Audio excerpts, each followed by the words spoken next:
तो जो प्रोटीन का अभी हमारी सबसे ज़्यादा इंडियंस को जो है वो कहा जाता है कि आपकी डाइट में कार्ब्स कार्ब्स कार्ब्स ही हैं, क्योंकि आप रोटी राइस ही ज़्यादा खाते हो, इतनी सी आप दाल खाते हो, तो आपको कहाँ प्रोटीन मिलेगा और आपकी हड्डियाँ जो है वो कमज़ोर होती हैं और आपको प्रोटीन कवर अप ही नहीं हो रहा है आपका। प्रोटीन हमारे अमीनो एसिड बिल्डिंग ब्लॉक्स होते हैं जो हमारी मसल टिश्यू को जो है वो बनाने में हेल्प करते हैं। अगर एक इंडिविजुअल वेल बैलेंस डाइट खाता है, वेल बैलेंस डाइट का क्या मतलब होता है कि अगर वो अपनी डाइटरी रूटीन में सुबह कुछ नट्स खाता है या कोई सीड्स खाता है जिसमें high protein content from vegetarian sources मिलता है, कि आप बादाम खा रहे हो, आप अखरोट खाते हो, आप कैश्यू नट्स खाते हो, आप pumpkin seed, sunflower seeds, sesame seeds, आपका ये सब इंटेक जो वो सुबह आप ले रहे हो, तो उसमें आपका 10 से 12 ग्राम प्रोटीन आपको सुबह सुबह मिल जाता है। मतलब अगर व्हीट की रोटी भी अगर हम लें और राइस भी अगर हम लें, तो उसमें एक तरह का अमीनो एसिड है जो कि हमारी दाल में नहीं होता है, और जो दाल में अमीनो एसिड होता है, जो प्रोटीन है, वो हमारी राइस या रोटी में नहीं होता। तो इसीलिए हमारी इंडियन डाइट में वो इन डाइट में हमारा कॉम्बिनेशन होता है। हमने रोटी निकाल दी, हमने राइस निकाल दिया, हमने सिर्फ दाल का कटोरा खा लिया, या फिर हमने राजमा और राजमा या चने खा लिए, राइस नहीं खाए, रोटी नहीं खाए, तो वो एक इम्बैलेंस है। प्रोटीन प्रोटीन प्रोटीन प्रोटीन ज़रूर लीजिए, बहुत ज़रूरी है आपकी बॉडी के लिए, आपके शरीर के लिए। क्या प्रोटीन खाएं या प्रोटीन पाउडर लें, जो कि बिल्कुल भी रिकमेंड नहीं किए जाते। कुछ लोग प्रोटीन पाउडर लेना शुरू कर देते। प्रोटीन पर इतना जोर आज के दौर में क्यों दिया जा रहा है? आज इस पर बात सेहतनामा में, वीडियो पूरा देखिएगा, आपके बहुत काम आने वाला है, क्योंकि प्रोटीन के वेज सोर्सेज भी हम बताने वाले हैं। हमारे साथ लाइफस्टाइल कोच और डाइटिशियन लवलीन कौर हैं, उनसे बात करते हैं प्रोटीन पर। Welcome ma'am. हेलो जी। सो प्रोटीन प्रोटीन प्रोटीन कितना प्रोटीन लें, कितना, और प्रोटीन क्यों ज़रूरी, क्यों इतनी बात हो रही है प्रोटीन पर? जी, देखिए, अब एक दौर होता है फूड इंडस्ट्री का, जहाँ पर एक चीज़ पहले बहुत ज़्यादा हाइप लेवल पे आएगी, फिर उसी का दौर कम हो जाएगा। जब मार्केट में कोई चीज़ ज़्यादा लेके आनी होगी तो उसको हम ज़्यादा बढ़ा चढ़ा के भी जो है वो चलता है। जो मैंने देखा है अपनी फूड इंडस्ट्री में, ये सब चीज़ें चल ही रही हैं। तो जो प्रोटीन का अभी हमारी सबसे ज़्यादा इंडियंस को जो है वो कहा जाता है कि आपकी डाइट में कार्ब्स कार्ब्स कार्ब्स ही हैं, क्योंकि आप रोटी राइस ही ज़्यादा खाते हो, इतनी सी आप दाल खाते हो, तो आपको कहाँ प्रोटीन मिलेगा और आपकी हड्डियाँ जो है वो कमज़ोर होती हैं और आपको प्रोटीन कवर अप ही नहीं हो रहा है आपका। अब यही चीज़ हमारे सब इंडियंस डर गए हैं कि ओहो, हम तो खाते ही नहीं है, हमारा तो प्रोटीन बड़ा कम जा रहा है, पता नहीं हमारी हड्डियाँ कमज़ोर हो जाती हैं, बाकी जो नॉनवेज खा रहे हैं उनको जो है वो ज़्यादा जो है वो मसल्स गेन मिल रहा है, हमें नहीं मिल रहा है।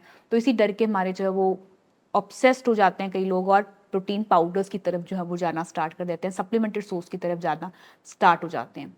तो मैं ये नहीं कहूँगी कि हमें बिल्कुल भी सप्लीमेंट को टच भी नहीं करना है, ये आपकी बॉडी की, अब एक तरह से आप you need to understand your body demand and supply, कि आप कितनी एक्टिविटी करते हो, आपका बॉडी का रिक्वायरमेंट क्या है।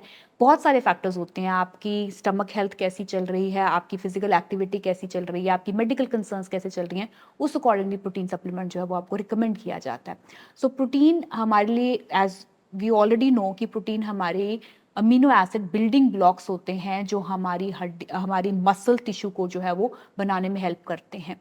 तो जैसे अगर बिल्डिंग बनानी है, तो अगर हम अपनी ब्रिक्स को जो है वो अटैच करेंगे, तो वो ब्रिक्स कौन सी होती हैं, वो प्रोटीन है। तो हमारी बॉडी अगर ब्रिक्स की फॉर्मेशन अगर हम करें, तो वो ब्रिक्स छोटी छोटी हमारी प्रोटीन से बनती हैं। ब्रिक टूट जाएंगी तो आपकी बॉडी में मसल टिश्यू मास जो है वो रहेगा नहीं। तो इस केसेस में हमारी मसल टिश्यू मास को बनाने के लिए जो एक नॉर्मल इंडियन डाइटरी रूटीन, अगर एक इंडिविजुअल वेल बैलेंस डाइट खाता है, वेल बैलेंस डाइट का क्या मतलब होता है कि अगर वो अपनी डाइटरी रूटीन में सुबह कुछ नट्स खाता है या कोई सीड्स खाता है जिसमें high protein content from vegetarian sources मिलता है, कि आप बादाम खा रहे हो, आप अखरोट खाते हो, आप कैश्यू नट्स खाते हो, आप pumpkin seed, sunflower seeds, sesame seeds, आपका ये सब इंटेक जो वो सुबह आप ले रहे हो, तो उसमें आपका 10 से 12 ग्राम प्रोटीन आपको सुबह सुबह मिल जाता है। और दिन के टाइम पे अगर आप 3 टाइम ब्रेकफास्ट, लंच और डिनर, इन तीनों टाइम पे अगर आप मिलेट की कोई रोटी खाते हो, जिसमें आपकी अमरंथ की रोटी, राजगिरे की रोटी आ जाती है, और साथ में आप कोई राजमा, चने, लोबिया, सोयाबीन, लेग्यूम्स या दालों का इंटेक भी अगर आप लेते हो, तो ये जो कॉम्बिनेशन है एक रोटी और राइस में, मतलब अगर व्हीट की रोटी भी अगर हम लें और राइस भी अगर हम लें, तो उसमें एक तरह का अमीनो एसिड है जो कि हमारी दाल में नहीं होता, और जो दाल में अमीनो एसिड होता है, जो प्रोटीन है, वो हमारी राइस या रोटी में नहीं होता। तो इसीलिए हमारी इंडियन डाइट में वो इन डाइट में हमारा कॉम्बिनेशन होता है दाल चावल। दाल चावल, ठीक है। हमारी ये कॉम्बिनेशन ये एब्जॉर्प्शन ऑफ प्रोटीन को हेल्प करता है, एब्जॉर्ब करने के लिए प्रोटीन को। तो ये कॉम्बिनेशन होना ज़रूरी है, ये ज़रूरी है। ये नहीं होता है कि हमने प्रोटीन खाना था तो हमने कार्ब्स छोड़ दिए, हमने रोटी निकाल दी, हमने राइस निकाल दिया, हमने सिर्फ दाल का कटोरा खा लिया, या फिर हमने राजमा और राइस ही, राजमा या चने खा लिए, राइस नहीं खाए, रोटी नहीं खाए। तो वो एक इम्बैलेंस है। ओके। हमारी बॉडी को वो बैलेंस चाहिए। तो अगर आप 3 टाइम के खाने में अपनी ये चीज़ें इंक्लूड कर रहे हो तो तीनों टाइम पे आपके अप्रॉक्सीमेटली 8 ग्राम तक प्रोटीन, 8 से 10 ग्राम तक प्रोटीन जो है वो कवर अप हो जाता है, ठीक है, ब्रेकफास्ट, लंच और डिनर में, ठीक हर है। एक मील जो होना है वो उसमें उसमें ब्रेकफास्ट 8 से 10 ग्राम प्रोटीन आपको होना होना चाहिए। चाहिए, जो कि कवर अप हो भी जाता है, जो एक इंडिविजुअल एक हेल्दी रूटीन को अगर खाएगा। आप ध्यान देकर ध्यान खा से रहे खा हैं रहे हैं कि से, आपने हाँ, आप ऐसा नहीं है कि आप सिर्फ आपने आलू गोभी की सब्जी बनाई या आपने भिंडी की सब्जी बनाई और तो साथ में उसमें दाल नहीं है, नहीं है तो आपको दही देखना नहीं है, यस, तो ये तो वो कॉम्बिनेशन लेना पड़ेगा, इम्बैलेंस हो गया। इम्बैलेंस हो जाएगा। तो तीनों टाइम पे आपका एक बैलेंस डाइट होनी चाहिए जिसमें आप 8 से 10 ग्राम कंप्लीट कर लेते हो। सुबह वाले जो नट्स एंड सीड्स होते हैं आपको 10 से 12 ग्राम दे देते हैं, ठीक है। इस अकॉर्डिंगली हर इंडिविजुअल जो है एक इंडियन डाइटरी रूटीन में 40 ग्राम तक प्रोटीन ले लेता है, अगर हम इसको मैथमेटिकली काउंट करके लें। तो अगर आरडीए के अकॉर्डिंगली रिकमेंडेड डाइटरी अलाउंस की बात करें तो 0.8 ग्राम पर केजी बॉडी वेट या फिर 1 ग्राम पर केजी बॉडी वेट के अकॉर्डिंगली आपका प्रोटीन जो है वो इससे ज़्यादा होना चाहिए, ठीक है। इसका क्या मतलब जैसे वो लोगों का 60 किलो अगर वेट है, ठीक है, आइडियल वेट, तो हाँ। उसको 1 ग्राम पर केजी बॉडी वेट के accordingly 60 gram protein cover up करना है, ठीक है। ओके। तो उस केसेस में हमारी बॉडी अगर नॉर्मल बैलेंस डाइट खा रही है तो वो 40 ग्राम तक खा पाती है, 20 ग्राम फिर भी उसका कम है। लेकिन इसी तरीके से अगर आप कहेंगे कि मेरा तो वेट 80 ग्राम है, 80 किलो। 80 किलो है, या फिर मेरा 90 किलो है, तो मैं 80-90 किलो खाना चाहता हूँ, तो उसमें आपको पहले ये बेस क्लियर करना पड़ेगा कि आपकी बेसिक डाइट कहाँ कहाँ से कवर अप हो रही है। फिर आपने उस चीज़ को प्रोटीन बढ़ाने के लिए, जैसे मैंने कहा कि बहुत सारे फैक्टर्स देखने पड़ेंगे, आपको अपनी गट हेल्थ देखनी पड़ेगी, मेडिकल कंसर्न्स देखने पड़ेंगे, आपको देखना पड़ेगा कि पूरे दिन की एक्टिविटीज़ में आप कितना डाइजेस्ट कर पाओगे, फिर आपका प्रोटीन कंटेंट बढ़ता है। क्योंकि अगर आप 80 या 90 किलो के तो आप ओबीस है, और 20 मोटे हाँ, हैं, तो उस मोटापा चीज़ है। को आपको बैलेंस करना पड़ेगा ताकि आप उस लेवल तक आके आपकी बॉडी का प्रोटीन एब्जॉर्प्शन पावर भी जो है वो इम्प्रूव हो सके। तो हमारी फिर जो 20 ग्राम, अगर हम 60 किलोज की बात करें तो 20 ग्राम का प्रोटीन फिर इम्प्रूव किया जाता है with the help of other kind of things like chickpea, हमारा ये चने का इंटेक हमने बढ़ा दिया, सत्तू का इंटेक हमने इस रूटीन में ले आए, किनुआ का इंटेक हम लेके आ गए। तो ये चीज़ें एड ऑन होनी स्टार्ट हो जाती हैं कि हम इन चीज़ों से भी कवर अप कर लें। तो एक नॉर्मल हेल्दी लाइफस्टाइल में जो इंडिविजुअल वेजिटेरियन भी है ना, तो इन सब चीज़ों से अपना प्रोटीन कंटेंट कवर अप कर लेता है। जिनकी मेडिकल कंसर्न्स ऐसी आ जाती हैं कि वो ओबेसिटी की तरफ जा रहे हैं या मेडिकल इश्यूज आ रहे हैं, पहले उनको वो बेस क्लियर करना पड़ेगा ताकि उनका प्रोटीन बढ़ाने के टाइम पे या प्रोटीन एब्जॉर्प्शन के लिए हम धीरे धीरे करके उसको इंक्लूड कर सके। तो इसीलिए लोगों में होता है कि हमने जी डाइट स्टार्ट की है, हमें फटाफट से हाई प्रोटीन डाइट दे दो ताकि हमारा मसल बन जाए, एकदम से उनकी ये डिमांड स्टार्ट हो जाती है। तो उनको ये पहले हमें समझाना पड़ता है कि अभी जो स्टेज है वो आपकी बिगनिंग स्टेज में, पहले हमें बेस क्लियर करना है ताकि आप बेसिक प्रोटीन कंटेंट को कवर अप करो। वो आप बिल्कुल भी नहीं खा पा रहे हो, उसको देखने के बाद then we start increasing protein as per your stomach health, कि आपका कोई कॉन्स्टिपेशन डाइजेशन इश्यूज तो नहीं है, तो ग्रेजुअली वो इम्प्रूव किया जाता है। तो एक पूरा प्रोसेस चलता है, टेक्निकली हम उसको क्लिनिकली डील किया जाता है धीरे धीरे करके प्रोटीन को बढ़ाने के लिए। प्रोटीन सप्लीमेंट्स की अगर मैं बात करूँ तो प्रोटीन सप्लीमेंट सजेस्टेड होते हैं only for those people those who our body builders या फिर जो जिम एक्टिविटीज़ बहुत ज़्यादा हाई कर रहे हैं, जिसमें उनकी नेचुरल डाइट से प्रोटीन कवर अप हो नहीं पा रहा है। वो भी बिना रिकमेंडेशन नहीं बिना लेना चाहिए, recommendation अंधाधुंध बिल्कुल नहीं लेना है, बिल्कुल आपकी भी। बॉडी की रिक्वायरमेंट के जी हिसाब जी से लेना जी, है, अदरवाइज डेफिनेटली, वो भी किडनी को नुकसान करता बिल्कुल है। बिल्कुल। और कई केसेस में ये होता है कि जैसे लोगों का कि they have a lot of hair fall है ना, because of the protein deficiency, even if they are eating very healthy, पर उनका प्रोटीन रिक्वायरमेंट जब वो कवर अप नहीं होता है तो हेयर का कंसर्न उनको सबसे ज़्यादा आता है। तो उस केसेस में then we recommend according to their body system कि अगर उनको कंप्लीट हमने प्रोटीन दे भी दिया, हमने सब कुछ खिलाया और उनको हम 50 ग्राम देने की कोशिश कर पा रहे हैं, बाकी कवर अप नहीं होगा, then you can start with some, आजकल वीगन प्रोटीन्स की तरफ भी लोग जा रहे हैं। वीगन मतलब पीज एंड राइस का कॉम्बिनेशन जो है वो आपको एक्स्ट्रा अमाउंट में मिल जाता है। तो उनकी लैब के अकॉर्डिंगली 22 ग्राम प्रोटीन आपको एक स्कूप से मिल जाता है।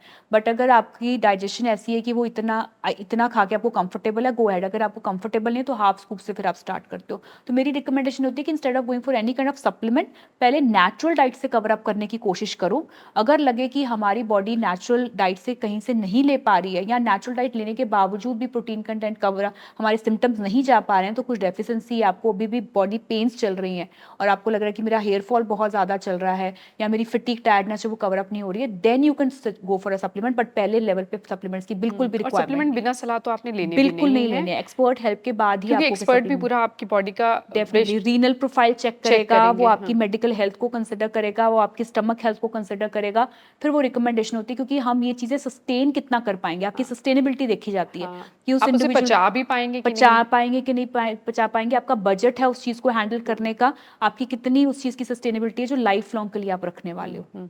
अब मेरा सवाल ये है कि प्रोटीन अगर मैं एक दिन की बात करूं, सुबह ब्रेकफास्ट लंच और डिनर में किस तरह से कोई भी एक मैं कैसे अपनी रिक्वायरमेंट पूरी करूं प्रोटीन की, आप एक दिन का अगर सजेस्ट कर सके। वही मैंने कहा कि प्रोटीन एक ऐसा न्यूट्रिएंट है जिसको मैं जनरल गाइडलाइंस में Okay. कवर अप करना बहुत डिफ़िकल्ट है। अगर एक वेल बैलेंस्ड डाइट की बात करें, as I have already mention कि अगर आप दिन में नट्स एंड सीड्स का इंटेक लेते हो तो 10 से 12 ग्राम वहाँ शुरुआत से उससे कवर अप होगी। हो सकती है। आपके ब्रेकफास्ट, लंच और डिनर में जैसे सुबह आप एग्स का इंटेक ले रहे हैं, लंच में आपने कुछ राजमा, पनीर, चिकपी, सोयाबीन, लोबिया हफ्ते में आप डिवाइड करके खा रहे हो। डिनर के टाइम पे आपने अपनी कोई किनुआ का इंटेक, अमरंथ का इंटेक आपने लिया है, कुछ आपने ये रात के टाइम पे अपनी दाल का इंटेक जो है वो अपने मिलेट की रोटी के साथ लिया है, तो उससे आपका पूरे दिन का जो है वो कवर अप हो Right. जाता है। बीच में आप सत्तू का इंटेक ड्रिंक के फॉर्म में आप ले सकते हो, या प्रोटीन सैलेड्स बना सकते हो, जैसे कि आप चिकपी का सैलेड, चने का सैलेड, राजमा सैलेड, स्प्राउट्स का सैलेड हो गया, स्प्राउटेड दालों का सैलेड हो गया, उन सब चीज़ों का पूरा अगर आप प्रोटीन रखते हो तो प्रोटीन कवर अप होने में हेल्प हो और जाती है। जो लोग नॉन वेजिटेरियन उनका तो प्रोटीन रिक्वायरमेंट पूरी हो ही जाती है अक्सर। बिल्कुल। जो एग नहीं खाते वो पनीर खा सकते हैं, उसको स्विच कर यस सकते यस, और हैं। आजकल एनालॉग पनीर बहुत ज़्यादा है, तो उसका भी हमें ध्यान रखना पड़ेगा कि बहुत हाँ, कि आप घर खराब में बनाएं पनीर तो वो ज़्यादा बेटर बेटर है। बिल्कुल। अच्छा, प्रोटीन की कमी से तो क्या होता है आपने बता दिया, प्रोटीन ज़्यादा हो जाए बॉडी में तब क्या नुकसान है। प्रोटीन यूरिया का कंसिडर जो वो मेडिकल कंसर्न्स में आता है, जिसे हम कहते हैं कि प्रोटीन एक्स्ट्रा अमाउंट पे आपके यूरिन से जो वो पास अप होना स्टार्ट हो जाएगा, तो वो भी एक मेडिकल कंसर्न्स होते हैं, जिसमें रीनल प्रोफाइल, आपका किडनी प्रोफाइल चेक किया जाता है कि कितने अमाउंट में प्रोटीन जो वो फ्लश आउट हो रहा है आपकी बॉडी में से। तो एक ये डिफरेंट मेडिकल इश्यूज होते हैं जो आपकी बॉडी सिम्टम शो करती है कि आपकी बॉडी में इंसुलिन रेजिस्टेंस के साथ आपको प्रोटीन यूरिया हो रहा है, एंड दैट वो आपकी मेडिकल टेस्ट रिपोर्ट से पता चलेगा। तो बड़ी इजीली आप प्रोटीन की रिक्वायरमेंट पूरी कर सकते हैं। Definitely. सिर्फ ध्यान देने की जरूरत है कि आपको कार्ब के साथ प्रोटीन कॉम्बिनेशन बनाना है। जनरली वही मैंने जैसे कहा कि आपने एक सब्जी बना ली और एक रोटी खा ली, उससे जी, जी, प्रोटीन जी। की रिक्वायरमेंट पूरी नहीं नहीं होती है, बिल्कुल। थैंक यू सो ठीक मच है, for this thank you. Information.